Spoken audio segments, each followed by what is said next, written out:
किसी ने कहा है कि तूफान में कश्तियां और घमंड में हस्तियां जल्दी डूब जाती हैं। ये कहानी एक धनाढ्य आदमी की है जिसका व्यवसाय काफी अच्छा चलता था। ढेर सारे नौकर चाकर थे और उसकी जिंदगी काफी अच्छे से चल रही थी। उसकी काफी इज्जत भी थी, लोग बहुत सम्मान देते थे और उसकी समृद्धि दिन पर दिन बढ़ती जा रही थी। लेकिन अचानक से उसमें धनाढ्य होने का घमंड हो गया।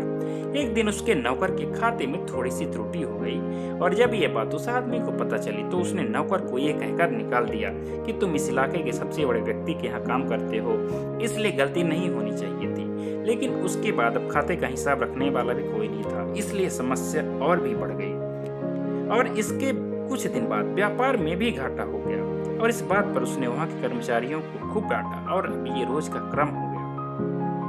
और कुछ दिन बाद उसने कुछ और लोगों को भी काम से निकाल दिया और धीरे धीरे उसका व्यापार भी उसके इस व्यवहार की वजह से बंद होने की कगार पर आ गया।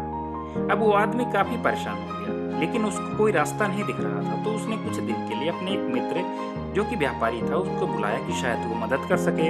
और वो आया तो उसने सबसे पहले मजदूरों को बुलाया और उनसे समस्या पूछी। तो लोगों ने बताया कि मालिक के खराब व्यवहार के कारण कर्मचारी ठीक ढंग से काम नहीं कर पा रहे हैं, जिसकी वजह से ये समस्या पैदा हो गई है। और ये बताया कि यहाँ आए दिन मालिक किसी न किसी को काम से निकालते रहते हैं और जिसकी वजह से काम सही तरीके से नहीं हो पाता, क्योंकि सबके पास ऐसी कुशलता नहीं है। और ये बातें जानने के बाद उसके दोस्त ने आदमी को सारी बातें बताई।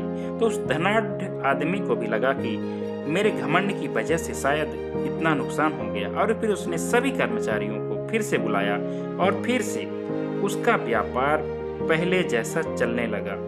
दोस्तों, इस कहानी का मैसेज इतना है कि हमें कभी भी खुद पर घमंड नहीं करना चाहिए।